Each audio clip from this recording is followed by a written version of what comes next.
pandangannya lebih terjaga daripada orang yang tidak menikah. Itu manfaatnya. Kemudian yang kedua, bisa menjaga kemaluannya supaya dia tidak bermaksiat kepada Allah Subhanahu wa ta'ala. Kenapa? Karena kalau orang menikah itu hasratnya, syahwatnya ada salurannya yang halal. Tapi kalau orang itu belum menikah, takutnya nanti ada syahwat, ya, ada keinginan hawa nafsu, akhirnya tidak bisa tersalurkan dengan cara yang tidak halal, ya, atau cara dengan haram. Jadi manfaat menikah yang kedua adalah untuk bisa menjaga kemaluan. Kemudian diantaranya juga dijelaskan manfaat menikah adalah untuk melatih kesabaran seseorang, ya, melatih kesabaran seorang suami untuk bisa berbuat baik kepada seorang istri. Melatih seorang istri untuk bisa taat kepada suaminya. Melatih kesabaran seorang istri untuk bisa taat kepada suaminya. Kemudian melatih seorang suami untuk bisa menjalankan hak-haknya sebagai seorang suami. Dan melatih seorang istri juga untuk bisa menjalankan hak-haknya sebagai seorang istri. Dan juga manfaatnya melatih kesabaran seseorang untuk mencari rezeki halal yang untuk dinafkakan untuk keluarga, istri dan anaknya. Kata Nabi Muhammad SAW. Ya, jadi salah satu fungsi nikah itu untuk melatih kesabaran, Pak. Ya, bukan untuk nuruti kemauan kita, semuanya harus nurut dengan kita, taat kepada kita. Enggak, kita juga harus dilatih. Bagaimana cara berbuat baik kepada istri, bagaimana mendidik anak, ya, bagaimana menjalankan hak seorang suami, itu melatih kesabaran. Jadi manfaatnya nikah diantaranya yang dijelaskan oleh beliau Shahibur Ratib ini dari hadis Nabi Muhammad adalah untuk supaya kita bisa menjaga pandangan, memelihara pandangan yang diharamkan oleh Allah Subhanahu wa ta'ala. Ya, kemudian untuk menjaga kemaluan supaya tidak bermaksiat kepada Allah dan melatih kesabaran. Kesabaran. Ya, manfaat nikah salah satunya adalah menjaga pandangan. Kenapa? Karena menjaga pandangan ini perintah dari Allah Ta'ala. Laki-laki tidak boleh memandang kepada perempuan yang diharamkan oleh Allah Subhanahu wa ta'ala, yang bukan muhrimnya nggak boleh dipandang. Begitu juga seorang perempuan tidak boleh memandang seorang laki-laki atau memandang auratnya. Laki-laki memandang aurat laki-laki nggak boleh, haram hukumnya. Begitu juga perempuan tidak boleh memandang auratnya perempuan. Yang pertama adalah perintah dari Allah Ta'ala supaya kita ini menjaga pandangan. Kata Allah Subhanahu wa ta'ala, "Qul lil mu'minina yahudduna min absarihim wa qul lil mu'minati yaghuddna min absarihinna." Ya, kata Allah Subhanahu wa ta'ala di dalam surat An-Nur, katakan bagi seorang laki-laki yang beriman kepada Allah Ta'ala untuk mereka memelihara, menjaga pandangannya dari perempuan-perempuan yang diharamkan oleh Allah Subhanahu wa ta'ala. Begitu juga seorang perempuan diperintahkan untuk menjaga pandangannya dari sesuatu yang diharamkan oleh Allah Subhanahu wa ta'ala. Jadi salah satunya fungsinya untuk menjaga pandangan. Jadi kalau insya Allah kalau orang itu menikah, dia akan lebih baik pandangannya kepada Allah Subhanahu wa ta'ala, akan taat kepada Allah dan akan menjauhi pandangan-pandangan yang diharamkan oleh Allah Subhanahu wa ta'ala. Ya. Sampai-sampai Nabi Muhammad SAW bersabda, "Athmanu li sittan min anfusikum atmanu lakum al-jannah." Kata Nabi Muhammad SAW, jaminkan aku dari kalian 6 perkara. Jika kalian bisa melakukan 6 perkara ini, maka aku akan menjamin kalian untuk masuk surganya Allah Subhanahu wa ta'ala, kata Nabi Muhammad. Kata Nabi Muhammad, jaminkan aku 6 perkara dari kalian. Kalau kalian bisa menjaga 6 perkara ini, maka aku jamin kalian akan masuk surga, kata Nabi Muhammad SAW. Yang pertama kata Nabi Muhammad, usduku idza hadatsum. Kalau berbicara yang jujur, jangan bohong, kata Nabi Muhammad SAW. Yang pertama kalau berbicara jujur, jangan berbohong. Kemudian wa'aufu idza wa'atum. Dan tepatilah, laksanakanlah jika kalian sudah berjanji. Kalau sudah berjanji, dilaksanakan, ditepati. Jangan tidak sampai dilaksanakan atau tidak ditepati, kata Nabi Muhammad. Kemudian yang ketiga, wa'addu idza u'tumintum, dan tunaikanlah jika kalian telah diberi amanat, jangan khianat. Kalau sudah dikasih amanat, tunaikan. Kalau sudah dipercaya orang, tunaikan dengan baik, jangan sampai khianat, kata Nabi Muhammad SAW. Kemudian yang keempat, wahfadhu furujakum, dan jagalah kemaluan kalian, kata Nabi Muhammad. Pelihara kemaluan kalian dari berbuat dosa kepada Allah Subhanahu wa ta'ala. Kemudian yang kelima, waghuddu absarukum, dan jagalah pandangan mata kalian, kata Nabi Muhammad.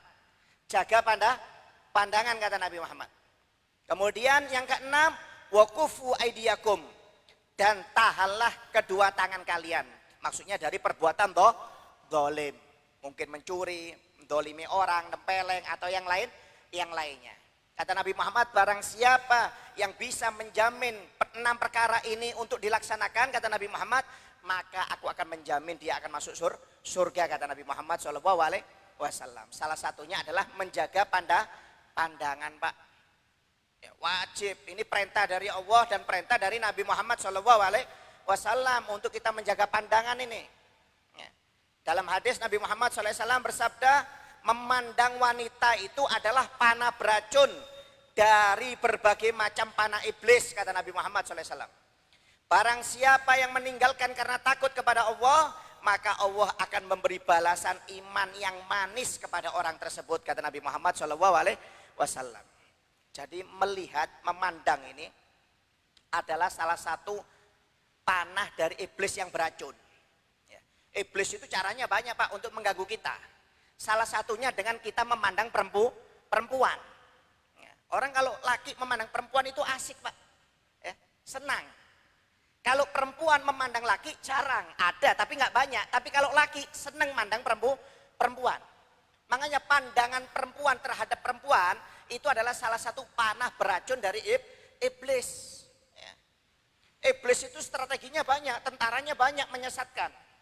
Dan salah satu cara yang terbukti yang paling ampuh adalah melalui pandangan terhadap wanita.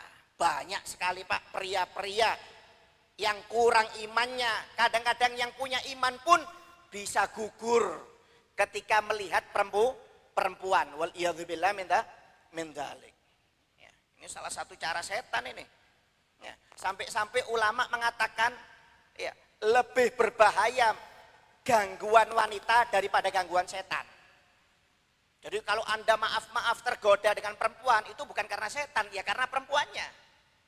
Gangguan perempuan itu lebih hebat, fitnahnya perempuan ini lebih hebat daripada fitnahnya setan. Kenapa?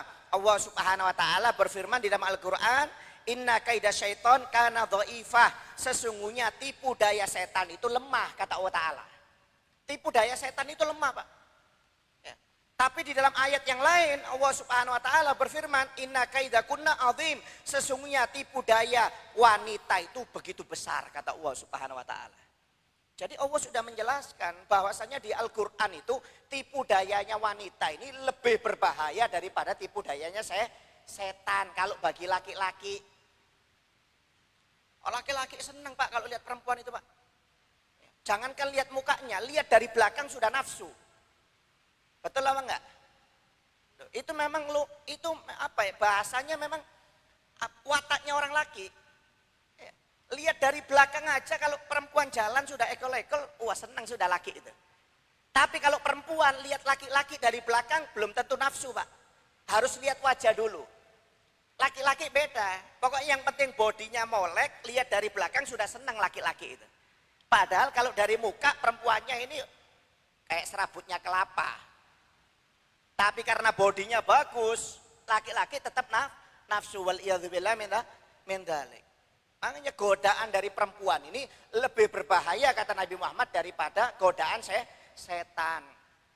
Makanya kita disuruh jaga pandangan.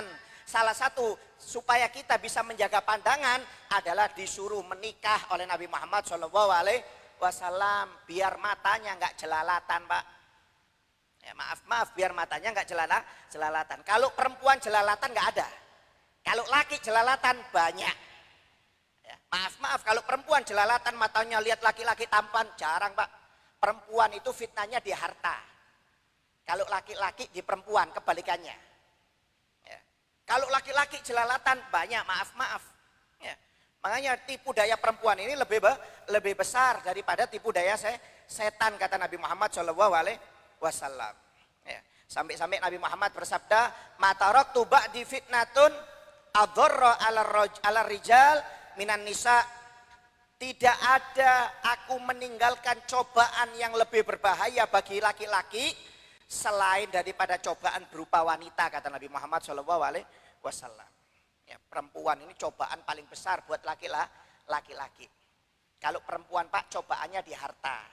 Perempuan itu Pak nggak ngelihat muka, masih jelek kaya oke. Kalau laki-laki, perempuan jelek kaya nggak mau, jarang. Tapi kalau perempuan nggak lihat wajah Pak, yang penting Anda kaya, kerjaannya bagus, gaji banyak, jelek, bismillah. Itu perempuan. Ya, bahkan Anda kalau ingin tahu perempuan itu baik atau tidak ketika sudah berkeluarga, itu dilihat ketika suaminya jatuh. Kalau suaminya jatuh, nggak punya kerjaan, rezekinya pas-pasan, istrinya sabar, itu perempuan yang baik, kata para ulama. Jadi kalau Anda ingin lihat patokan istri Anda baik atau tidak, itu ketika Anda jatuh Pak. Ketika Anda jatuh miskin, kalau istri Anda masih setia, berarti dia orang baik.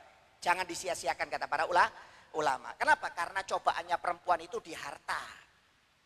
Kalau laki-laki kebalikannya, cobaannya di perempuan. Ya apalagi kalau jabatannya tinggi, kaya, waduh. Main perempuan sudah. Main perempuan, kadang-kadang yang gak kaya melarat main perempuan kok. Apalagi yang kaya kadang-kadang yang jabatannya banyak, kurang imannya, kurang agamanya, dijamin pasti main perempuan itu. Ya. Dijamin main perempuan. Waliyadzubillah min dzalik. Bahaya. Ya. Laki-laki ini cobaannya dari perempuan Pak. Seneng kalau lihat perempuan itu seneng. Ya, sampai-sampai kata Nabi Muhammad SAW, dunia itu manis dan diamanatkan kepada kalian, kata Nabi Muhammad. Hati-hati kalian terhadap dunia dan perempuan. Karena pertama kali yang menghancurkan Bani Israel adalah perempuan, kata Nabi Muhammad SAW. Jadi Bani Israel ini hancur Pak, sebabnya yang pertama kali bukan karena harta, bukan karena jabatan, karena perempuan dia binasakan oleh Allah Subhanahu wa Ta'ala. Hati-hati, bahaya ini Pak. Ya, makanya jaga pandangan kita. Salah satunya fungsinya untuk bisa menjaga pandangan supaya bisa kita jaga adalah dengan menikah, kata Nabi Muhammad SAW. Bahkan kata Nabi Muhammad SAW, perempuan itu maju dalam berupa setan dan mundur atau di belakangnya juga berupa setan, kata Nabi Muhammad. Jadi perempuan ini Pak, maaf, Anda kalau melihat perempuan yang bukan muhrim, ya, yang bukan muhrim loh ya, itu kadang-kadang yang tidak halal bagi Anda, itu dari depan itu kayak setan, dari belakang kayak setan, kata Nabi Muhammad. Maksudnya apa? Setan itu kalau kita melihat perempuan yang bukan muhrim, kemudian kita lihat setan itu duduk di atas kepala perempuan tersebut, kemudian memperindah wajahnya sehingga kita nafsu Pak. Jadi kalau kita sering lihat perempuan gak jaga pandangan, kemudian ketemu perempuan yang bukan muhrim kita lihat, itu kita bakal nafsu. Kenapa? Karena sudah didandani oleh setan dari depan, kata Nabi Muhammad SAW. Dari depan seperti setan. Maksudnya apa? Perempuan itu dipercantik wajahnya oleh setan supaya kita nafsu, supaya kita tertarik. Dan kalau kita melihat dari belakang, kata Nabi Muhammad, perempuan itu membelakangi juga serupa setan. Kenapa? Karena kata Nabi Muhammad, kalau kita melihat perempuan dari belakang, bodinya itu diperbagus oleh setan. Suruh egal-egal jalannya, pantatnya suruh ngangkat sedikit, biar kita nafsu. Dari depan nafsu, dari belakang nafsu Pak. Hati-hati, bahaya. Makanya jangan sembarangan kita melihat perempuan yang bukan muhrim, yang tidak dihalalkan oleh Allah Subhanahu wa Ta'ala. Bahaya. Makanya Nabi Muhammad mengatakan melihat perempuan itu adalah salah satu pandangan beracun dari setan. Strateginya setan itu banyak Pak. Dan yang paling ampuh lewat perempuan kepada laki-laki itu. Kalau ingin dihancurkan laki-laki itu lewat perempuan oleh setan. Dan banyak laki-laki yang gugur sampai berbuat syirik, bahkan sampai bermaksiat kepada Allah Subhanahu wa Ta'ala demi perempuan yang tidak halal bagi dirinya. Waliyadzubillah min dzalik. Oleh karena itu hati-hati, jangan sampai kita maaf tidak bisa menjaga pandangan. Fungsinya nikah itu untuk jaga pandangan. Ya. Kalau sudah nikah tapi masih nggak bisa jaga pandangan, ya keterlaluan berarti. Ya, fungsinya nikah ini untuk jaga pandangan. Ya, sudah ada yang halal kok cari yang haram. Karena memandang ini Pak juga salah satu bisa dikatakan zina. Anda melihat perempuan yang bukan muhrim, yang tidak halal bagi Anda, bagi kita, itu dianggap zina mata. Al-ainu yasni kata Nabi Muhammad, wal golbu yasni. Mata itu bisa zina, hati juga bisa zina. Mata berzina dengan cara melihat apa yang diharamkan oleh Allah kata Nabi Muhammad, dan hati berzina dengan menghayalkan apa yang dia lihat. Maksudnya melihat perempuan akhirnya nafsu menghayal hatinya. Ini zina juga kata Nabi Muhammad. Makanya Allah Subhanahu wa taala mengatakan wala taqrabuz zina, jangan kalian mendekati zina. Allah tidak mengatakan wala tasni, jangan kamu zina. Tapi Allah mengatakan wala taqrabuz zina, jangan kalian mendekati zina. Loh, jangankan berzina, dekati zina aja nggak boleh. Apa dekati zina? Salah satunya adalah zina mata. Orang sebelum berzina Pak, itu biasanya zina mata dulu. Lihat perempuan asik, diketipi perempuannya, ya tiap ketemu diketipi, minta nomor terakhir. Gara-gara mata. Kenalan, asik, akrab, ketemuan, akhirnya cocok, belum nikah kadang-kadang zina wal iyadzubillah min dzalik. Makanya Allah tidak mengatakan wala tasni, jangan kalian berzina, tapi Allah mengatakan wala taqrabuz zina, jangan kalian mendekati zina. Maksudnya apa? Jangankan berzina, mendekati hal-hal yang bisa mendekatikan ke zina itu haram. Salah satunya adalah dengan zina mata wal iyadzubillah min dzalik. Ya, bahaya. Allah Subhanahu wa taala dan Nabi Muhammad SAW sudah memperingatkan kita. Dan banyak kejadian-kejadian Pak, maaf. Orang yang tidak bisa menjaga pandangannya akhirnya gugur. Bahkan bisa syirik, bisa murtad wal iyadzubillah min dzalik. Ya, sampai pernah dikisahkan ada seorang tabi'in Pak. Ya, namanya Abdah bin Abdurrahim. Faqih, alim, ya, zuhud, ya, sudah faqih, alim, zuhud, abid, ahli ibadah, kemudian hafidhul Quran. Hafidhul Quran lengkap. Bahkan semua orang memuji kepada beliau. Sampai sahabat-sahabatnya mengatakan tidak ada orang yang lebih alim, lebih zuhud, lebih ahli ibadah, ahli enak baca Qurannya melebihi daripada Ubdah bin Abdurrahim. Wah enak Pak, bacaan Qurannya hebat. Ya, ahli strategi perang. Ya, tapi nggak taunya murtad. Nggak taunya murtad waliyadzubillah min dzalik. Kenapa? Karena waktu itu ketika perang musuh Romawi, ya, ketika benteng Romawi ini dikepung oleh umat Islam, ya, nggak taunya Ubdah bin Abdurrahim ini melihat salah satu perempuan orang Romawi. Maaf, biasanya kan orang dulu kan pakai hijab Pak. Orang zaman dulu itu pakai hijab, perempuannya nggak kelihatan, pakai cadar. Ya. Ini ketika perang musuh orang Romawi, ketika dikepung kalah Romawi ini tinggal menyerah, Ubdah ini melihat ada seorang perempuan Romawi, cantik luar biasa, nggak pakai kerudung. Sudah cantik, kemudian terbuka auratnya. Kebetulan Ubdah ini belum menikah. Belum menikah Pak. Ketika melihat perempuan itu langsung Pak bergetar hatinya. Ya maaf mungkin belum pernah melihat perempuan, ya, karena di Arab biasanya tertutup cadar, nggak taunya perang melihat perempuan yang cantik kemudian terbuka auratnya, langsung bergetar Pak, ya, langsung bergejolak hatinya. Ya, akhirnya sampai kirim surat Ubdah ini kepada perempuan tersebut, bahwasanya aku jatuh cinta kepada engkau. Jatuh cinta kepada engkau. Bagaimana caranya aku bisa kumpul dengan engkau? Apa jawab perempuan tersebut? Masuklah kamu dalam keagamaku, aku akan menjadi milikmu. Kata perempuan tersebut. Aku akan menjadi milikmu. Gak pakai mikir. Udah. Gara-gara cuma mikirkan hawa nafsunya, tertipu dengan pandangan perempuan satu kali, rontok imannya Pak. Padahal ahli Quran loh. Hafidul Quran, bacaannya enak, fakih, alim, abid, zuhud, puasa Daud. Gara-gara belum menikah, maaf, gak pernah melihat perempuan, ketika perang melihat perempuan yang cantik, terbuka auratnya, langsung gugur imannya. Langsung gugur, sahabat-sahabatnya sampai bingung. Ini tabi'in ini, orang yang pernah bertemu dengan sahabat, orang yang pernah belajar dengan sahabat, Pak. Bingung sahabatnya, dinasihati dengan berbagai macam cara, nggak bisa, nggak bisa. Akhirnya maaf, ketika masuk dalam agama lain, agama perempuan tersebut langsung hilang hafalannya, Pak. Hafalan Qur'annya 30 juz, subhanallah, hilang. Yang diingat cuma 2 ayat saja. Ditanya, wahai Abda, kamu ini kan hafidul Quran, apakah kamu nggak malu murtad kepada Allah Ta'ala? Gimana bacaan Quranmu, di mana hafalanmu?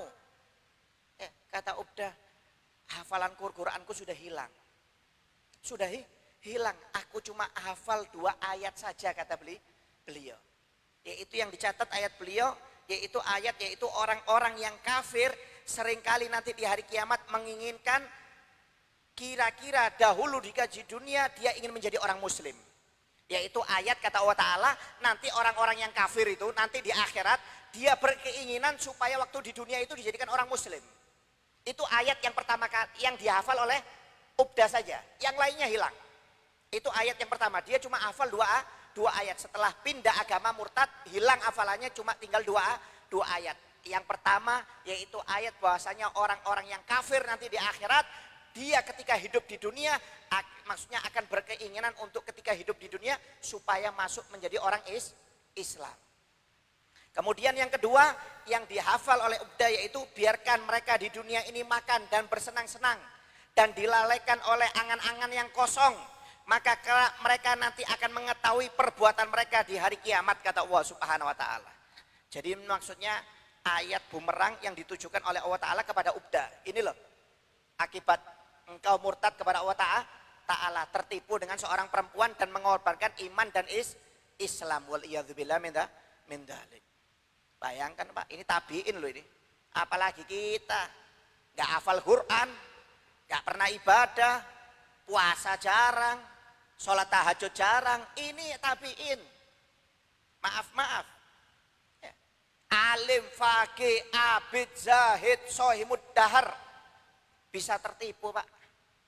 Dengan perempuan kena fitnah. Sampai murtad matinya su'ul khotimah. Waliyadzubillah min dzalik. Sampai pernah dikisahkan juga di zaman Bani Israel Pak, ada seorang ulama besar namanya Barsisoh. Seorang rohib, pendeta atau ulama dari kalangan orang Yahudi. Alim, wali, punya murid 60.000 orang Pak, semuanya wali ulama. Bayangkan. Alim, wali, punya murid banyak 60.000, semua muridnya itu jadi ulama, jadi wali. Ini belum Barsisohnya ini. Dan Barsisoh ini subhanallah mustajabud dakwah. Doanya tidak pernah ditolak oleh Allah Subhanahu wa Ta'ala. Kalau ngangkat tangan qabul. Angkat tangan kok qabul, subhanallah. Barsisoh ini alim, mustajab. Sampai jadi perbincangan malaikat Pak. Sampai malaikat di langit itu membicarakan Barsisoh ini. Karena kehebatan ibadahnya. Sampai jadi perbincangan malaikat. Bayangkan. Ketika malaikat memperbincangkan kehebatan Barsisoh, kata Allah Ta'ala percuma. Nanti matinya Barsisoh itu murtad dan su'ul khotimah, kata Allah Ta'ala. Kalian gak usah membicarakan Barsisoh, kata Allah Subhanahu wa Ta'ala. Subhanallah, iblis mendengar kabar bahwasanya Barsisoh ini nanti akan meninggal dalam keadaan su'ul khotimah atau murtad. Wah, senang iblis. Langsung cari cara Pak untuk ganggu Barsisoh. Kenapa? Karena sudah dengar mandat bahwasanya matinya bakal murtad. Wah, cari cara iblis ganggu Barsisoh.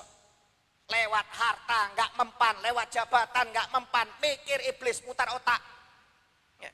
Semakin orang itu alim, semakin ahli ibadah, iblis semakin mutar otak Pak. Kelasnya yang goda beda dengan kelas yang bongol. Maaf, kalau kita orang biasa, kelasnya iblis itu ya kelas SD yang goda. Tapi kalau orang itu alim, ahli ibadah, wah iblis yang kelas profesor sudah itu. S3, S4, yang ganggu itu kelas tinggi. Barsiso ini sudah diganggu oleh iblis-iblis, setan-setan kelas kacangan nggak mempan. Ya. Kasih harta, kasih jabatan nggak mempan Pak. Subhanallah, mutar otak, iblis ketemu ide. Ingat iblis ini bahwasanya raja punya anak perempuan yang sakit, nggak sembuh-sembuh.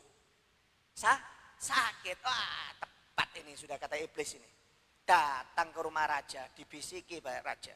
Diingatkan raja ini, bahwasanya kamu punya umat yang namanya ulama besar, Barsiso, doanya mustajab. Bawa anakmu ke sana, insya Allah sembuh. Sambil dibisiki oleh iblis, mikir ini, iya, saya sudah berobat mengobatkan anak saya ke sana, tobib nggak ada yang sembuh. Ini berarti saya bawa ke ulama itu aja, Barsiso itu. Doanya mustajab. Kata iblis, tapi Barsiso nggak senang kedatangan perempuan. Mikir, dibisik lagi, tapi kamu kan raja, paksa aja. Paksa, mau nggak mau Barsiso harus menerima mengobati anakmu. Tinggal anakmu di rumah Barsiso, jangan kamu bawa. Kalau sudah sembuh baru kamu ambil. Wah, langsung berangkat Pak rajanya Pak ke rumahnya Barsiso. Tanya, dibuka oleh Barsiso, ada apa? Saya raja wahai Barsiso. Oh iya kenapa ada raja? Ini anak saya sakit. Saya sudah mengobatkan anak saya ke tobib, ke dokter manapun gak ada yang sembuh. Sudah sakit bertahun-tahun. Sekarang aku hanya berharap kepada kamu. Kamu ini ulama, kiai, alim, doanya mustajab. Tolong doakan anakku supaya sembuh. Oh iya ya insya Allah mudah-mudahan kabul, sehat anakmu bawa pulang. Oh enggak saya nggak mau. Kata raja, simpen anak saya di sini. Nanti kalau sehat baru saya ambil. Sehat saya ambil. Ya, maksa raja. Akhirnya dimasukkan oleh Barsiso ke kamarnya. Barsiso ke tempat kholwatnya. Pulang rajanya Pak, ditinggal Pak anaknya Pak. Anaknya ditinggal perempuan ini. Anaknya raja cantik. Terbuka auratnya. Ya. Barsiso waktu dimasukkan nggak ngelihat, cuma suruh masukkan ke kamar aja. Nanti saya tinggal di mihrab tempat ibadah. Nanti saya doakan di sana. Barsiso kembali ke mihrabnya, raja masukkan anaknya perempuan ke kamarnya Barsiso. Wah doa Barsiso segala macam, dzikir subhanallah, sembuh Pak. Sembuh anaknya raja. Sembuh. Ya sembuh, bingung anaknya ini di rumahnya siapa. Langsung bangun. Bangun nggak pakai kerudung, terbuka auratnya, cantik lagi. Lewat. Kaget Barsiso, astagfirullahaladzim. Ya. Merem Pak matanya Pak, dipejamkan matanya. Ya. Lewat lagi. Lama-lama ngelihat, astagfirullahaladzim. Astagfirullah sambil melihat. Ketemu sudah setan ini, iblis cara nipu. Ya. Pertamanya astagfirullahnya dengan memejamkan mata, lama-lama nggak tahan juga, dilihat kok cantik ini. Ya. Melihat sambil astagfirullah. Matanya melotot sambil astagfirullah. Ya. Ketemu iblis caranya. Dirayu, dibujuk, kena Pak, dizinai oleh Barsiso Pak.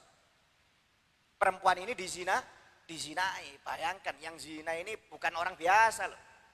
Rohib dari kalangan Bani Israel, seorang ulama besar, pendeta besar, alim, ahli ibadah, doanya tidak pernah ditolak oleh Allah Ta'ala Pak. Punya murid 60.000 orang, semuanya jadi wali, jadi ulama. Kena perempuan langsung KO. Kalah. Dizinai oleh Barsiso ini. Gak dikembalikan ke bapaknya. Ketika sehat kan mestinya langsung dikembalikan. Ini enggak, dibiarkan aja. Kenapa? Sudah asik ini Barsiso melihat perempuan ini dizinai, hamil bingung Barsiso. Bingung Pak. Wah seneng setan, kalau kena orang bingung ini kan setan seneng Pak. Ya. Hati-hati kata setan, dibisiki Barsiso itu. Hati-hati hamil, bakal ketahuan murid-muridmu, gimana kamu ini wali, ulama besar, ketahuan kalau kamu berzina, menghamili anak orang, bahaya kamu. Wah tambah bingung Barsiso ini. Tambah bingung, muridnya aja 60.000 orang, itu belum orang lain itu Pak. Kebingungan Barsiso, ditakut-takuti oleh iblis ini, oleh setan. Bunuh aja, bunuh. Kalau nggak kamu bunuh, kamu bakal malu nanti. Kalah Pak. Karena bingung, takut dibunuh ini perempuan. Dibunuh. Setelah bunuh tambah bingung. Tambah bingung, sudah zina, menghamili anaknya raja, bunuh lagi. Tambah bingung Barsiso. Panas-panasi lagi oleh setan. Kubur, cepat. Kubur, mumpung belum ada orang yang melihat, belum raja tahu. Kubur, dikubur oleh Barsiso. Dikubur, setelah dikubur selesai berapa hari, setan datang kepada raja. Enggak kangen kah dengan anakmu? Coba jenguk, sudah lama kamu biarkan di rumah Barsiso pesantren mondok mamanya. Jenguk anakmu, wah berangkat si raja, mikir iya saya kangen dengan anak saya. Berangkat, ya, berangkat Pak, rajanya ke rumahnya Barsiso. Sampai sana Barsiso yang lihat raja datang, bingung. Bingung, setelah berzina, menghamili, membunuh, mengubur, Barsiso nggak ibadah lagi. Kebingungan tiap hari itu bingung, kayak orang stres. Kayak orang stres, nggak ibadah sama sekali sudah. Ketika tahu rajanya datang, langsung dipakai jubahnya, imamanya semuanya dipakai, tasbihnya langsung duduk. Astagfirullah. Bukan ikhlas lagi sudah. Bukan ikhlas. Masuk rajanya, gimana wae kiai, wae ulama, Barsiso, rohib, gimana kabar anak saya? Oh nangis Barsiso, minta maaf. Anakmu nggak bisa aku selamatkan, aku sudah berusaha tapi meninggal dunia kata Barsiso. Ya Allah, nangis Pak. Orang tuanya nangis, ya Allah, saya belum melihat anak saya. Ya Allah, menangis raja ini. Di mana anak saya? Di mana anak saya? Saya ingin melihat jenazahnya, mau saya kubur. Minta maaf, sudah saya kubur. Loh. Jadi kamu ini ngubur anak saya tanpa ngomong sama saya, kata si raja. Bingung rajanya.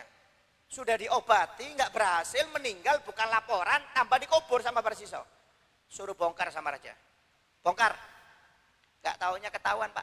Ketika dibongkar nggak taunya bukan mati normal, matinya gara-gara dibunuh, hamil lagi matinya. Hamil. Wah, marah rajanya Pak. Tahu akhirnya satu kota kalau Barsiso itu zina, ngambil anak orang, kemudian bunuh dan ngubur anak raja. Wah, diolok-olok oleh orang-orang sudah. Ya, diolok-olok, akhirnya disiksa sama raja. Disiksa sama rajanya. Dibunuh. Ya. Sampai di akhir umurnya ketika mau dibunuh oleh raja itu, Barsiso disiksa di tengah padang pasir sampai kehausan, sampai hamil mati. Ketika sakratul maut, setan datang Pak. Setan datang menawari kepada Barsiso.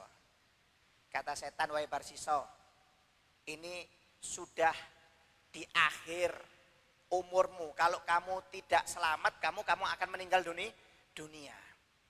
Dulu yang membuat engkau hancur aku. Tapi sekarang yang bisa menyelamatkan engkau juga aku, kata iblis, kata setan ini. Jika kamu ingin selamat supaya tidak meninggal dunia dari siksaan ini, ya, tidak haus, tidak lapar, ini sudah aku siapkan makanan, minuman, dan aku akan menyelamatkanmu. Tapi syaratnya satu, gampang. Kamu keluar dari agamanya Allah Ta'ala, murtad dan sembah aku, kata iblis. Murtad, sembah aku. Ya. Sudah, orang kalau zina Pak, imannya dicabut oleh Allah Ta'ala. Gak mikir sudah Barsiso. Gak pakai mikir iman, gak pakai mikir takut kepada Allah Ta'ala. Karena sudah zina, bunuh, ngubur lagi. Sudah dicabut imannya oleh Allah Ta'ala. Kata Barsiso, ya sudah. Yang penting kalau kamu bisa menyelamatkan saya, ngasih makan, kasih minum saya, menyelamatkan saya dari siksaan raja ini, saya akan keluar dari agamanya Allah, murtad dan menyembah kamu. Ayo coba sembah aku, kata iblis. Akhirnya ketika disembah, nyawanya langsung dicabut oleh Allah Subhanahu wa Ta'ala. Mati dalam keadaan murtad menyembah iblis. Waliyadzubillah min dzalik. Ini kisah disebutkan dalam hadis ini Pak. Barsiso ini. Memang dalam riwayat yang lain, Barsiso itu diuji oleh iblis atau setan. Dalam riwayat yang lain ceritanya seperti ini. Dalam riwayat yang lain gara-gara minum khamr. Gara-gara minum khamr. Memang ada dua versi. Tapi versi yang paling kuat, Barsiso ini tertipu dengan pandangan seorang perempuan. Langsung matinya su'ul khotimah wal iyadzubillah min dzalik. Ini orang alim Pak. Orang alim wali. Tabiin tadi Ubda bin Abdurrahman, seorang hafidhul Quran, alim faqih, matinya juga murtad. Gara-gara apa? Memandang pandangan yang tidak dihalalkan oleh Allah Subhanahu wa Ta'ala. Apalagi kita, bahaya. Makanya dianjurkan untuk menikah, untuk bisa menjaga pandangan.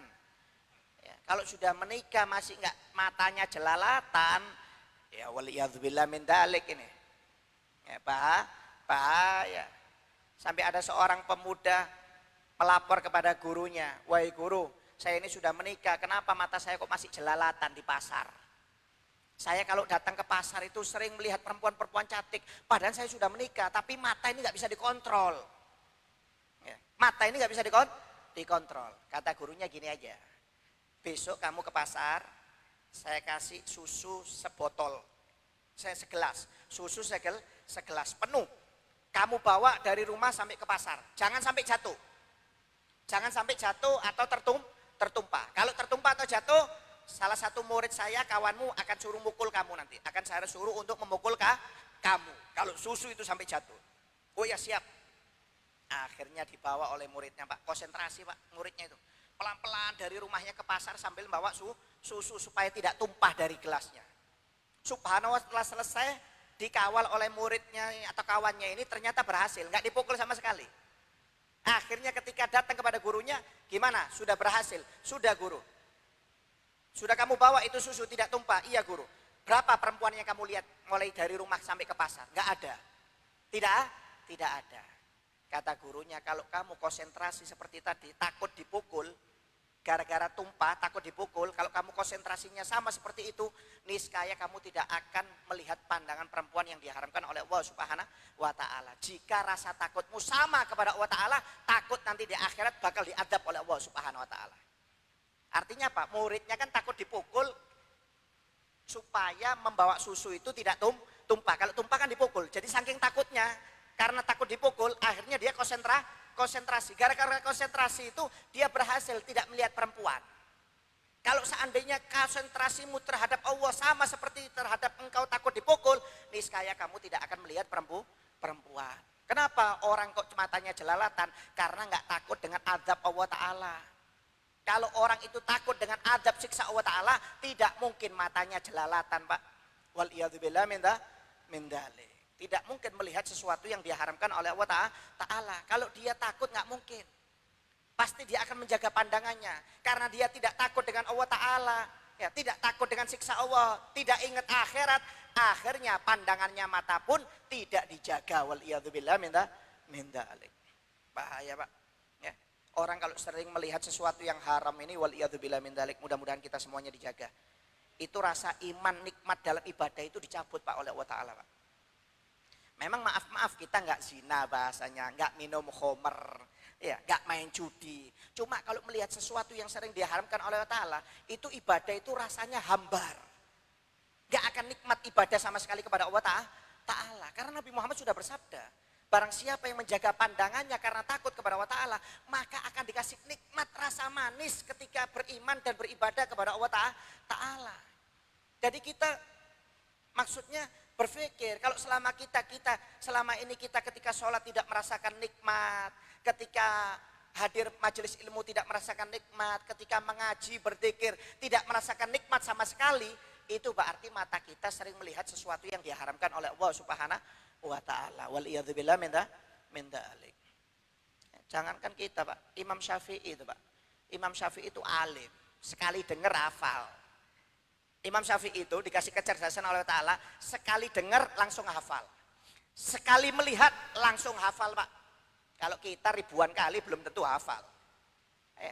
Masuk keluar kanan, masuk kanan keluar kiri. Imam Syafi'i itu dikasih kecerdasan oleh Allah Ta'ala, sekali dengar hafal, sekali melihat hafal.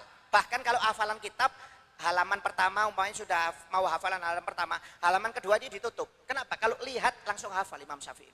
Saking cerdasnya. Makanya umur 6 tahun hafal Quran. Umur 9 tahun hafal kitab Muwatta karangannya Imam Malik. Ya. Umur 12 tahun hafal 2 juta hadis. Umur 19 tahun sudah jadi ketua mufti Imam Syafi'i itu. Saking alimnya Pak, saking pinternya. Suatu ketika Imam Syafi'i ini Pak, hafalannya berkurang. Biasanya 1 kali dengar hafal, 1 kali ngelihat hafal, ini butuh 2 kali 3 kali. 2 kali 3 kali dengar baru hafal. 2 kali 3 kali melihat baru hafal. Mengeluh dia kepada Imam Waqi gurunya. Syaqatu ilal Waqi an su'i hifdhi. Aku mengeluh kepada guruku tentang jeleknya hafalanku. Biasanya 1 kali hafal, 1 kali melihat, kok ini butuh 2 kali 3 kali mendengar atau melihat baru hafal. Kata Imam Malik, kata Imam Waqi, fa arsyadani antar kil ma'asi. Maka guruku Imam Waqi memberi petunjuk kepada aku supaya aku tidak bermaksiat.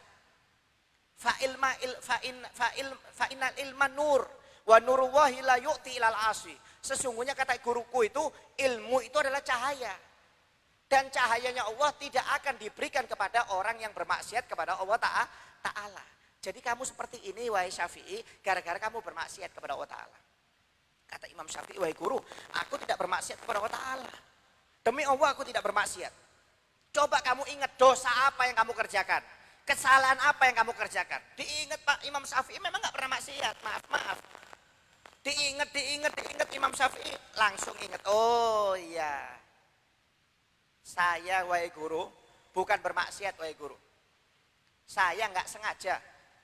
Waktu itu berapa hari yang lalu sebelum susah hafalan saya ini, saya berpapasan dengan seorang perempuan yang memakai hijab, memakai niqab. Karena pada waktu itu anginnya keras, akhirnya angin ini sampai mengangkat pakaian bagian bawah perempuan tersebut. Dan aku tidak sengaja melihat betis dari perempuan tersebut. Nggak sengaja loh ini. Kata gurunya, gara-gara melihat itu hafalanmu jadi berkurang, kata gurunya. Subhanallah. Gara-gara melihat betis loh Pak. Ini nggak sengaja loh ini. Nggak sengaja Pak. Bisa berkurang hafalannya Imam Syafi'i. Bagaimana kita yang melihat paha perempuan tiap hari, melihat bodinya perempuan, auratnya perempuan tiap hari, tambah kirim salam. Jangankan cari ilmu, ibadah nggak nikmat.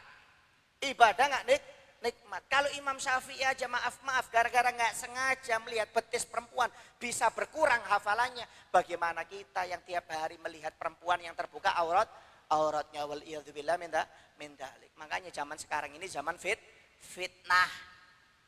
Zaman fitnah Pak, ngeri zaman sekarang ini. Ya, ngeri zaman sekarang ini. Kalau kita nggak jaga pandangan hancur kita, habis. Amal ibadah kita habis. Anda sholat, ngaji, keluar, lihat aurat, hilang, berkurang sudah pahalanya. Ya. Di rumah lihat aurat, film. Di luar juga lihat aurat, serba salah. Di rumah salah, di luar juga salah Pak. Ya. Memang kalau ngelihat nggak sengaja, kata Nabi Muhammad, untukmu hadiah. Tapi jangan 2 kali. Ya. Kalau maaf kelihat perempuan terbuka auratnya 1 kali nggak sengaja, hadiah kata Nabi Muhammad. Kalau 2 dosa, jangan hadiah terus. 1 kali tapi 1 jam, sama aja bohong. 1 kali itu kalau sekilas, bukan 1 kali. Mumpung 1 kali ini kata Nabi Muhammad hadiah, jangan diputus umpamanya. Nggak ada. Ya. Dosa Pak. Wal iyadzubillah min dzalik. Oleh karena itu jaga pandangan. Dan salah satu fungsi ini menikah kata Nabi Muhammad dan kata Allah Ta'ala untuk bisa menjaga, memelihara pandangan kita dari hal-hal yang diharamkan oleh Allah Subhanahu wa Ta'ala. Ya, mudah-mudahan kita dijaga oleh Allah Subhanahu wa Ta'ala dari pandangan yang diharamkan oleh Allah Subhanahu wa Ta'ala sehingga kita bisa melaksanakan, mendapatkan kenikmatan dalam beribadah kepada Allah Subhanahu wa Ta'ala. Amin ya rabbal alamin.